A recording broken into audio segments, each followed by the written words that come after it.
Listen to part of a talk in a botany class.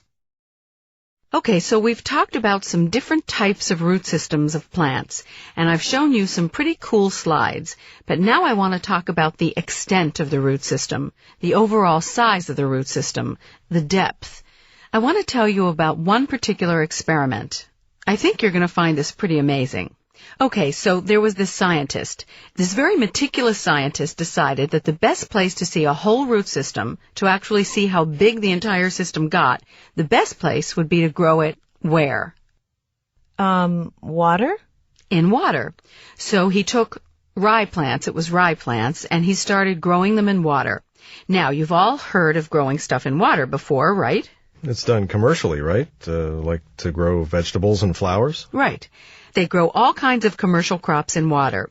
So, if you're growing things in water, you can add the fertilizer. What do you need to do to that water besides put fertilizer in it? Anyone ever actually tried to grow plants in water? You must bubble water through it. Bubble gas through it. You must bubble gas through it. So, gas, you have to bubble through. Think about the soil we talked about last week, about growing plants in soil. Think about some of you who have killed your favorite houseplants because you love them too much. If you overwater, why do your favorite houseplants die? Oh, no oxygen.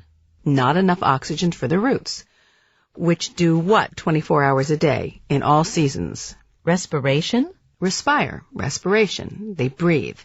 So if you just stick rye plants in water, it doesn't make a difference how much fertilizer you add. You also need to bubble gas through the water. So they have access to that oxygen. If they don't have that, they're in big trouble. Okay, so this scientist, grew a rye plant in water so he could see the root system, how big it got, its surface area.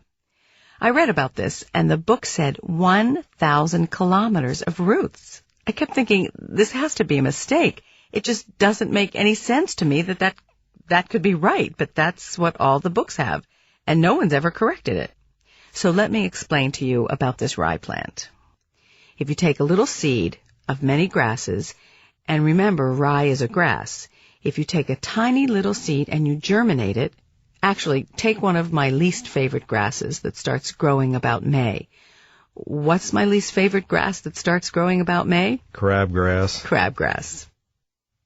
Remember how I showed you in the lab, one little seed starts out producing one little shoot, then at a week or so later, you've got about 6 shoots. And then 3 weeks later, you've got about 15 shoots coming out all directions, like this. All those little shoots up there?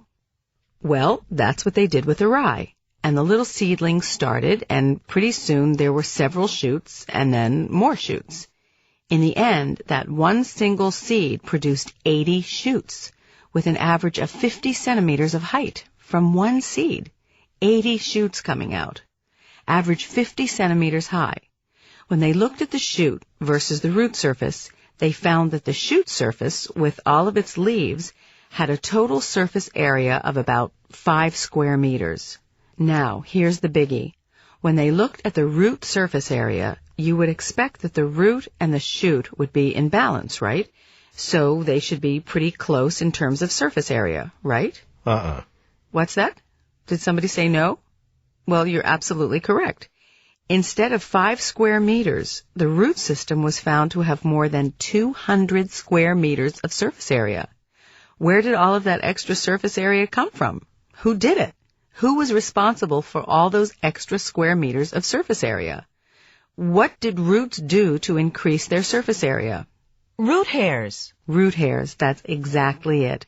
So those root hairs were responsible for an incredible chunk of surface area. They constantly have to be spread out in the water so they can absorb minerals from the fertilizer. And of course, they need oxygen access as well.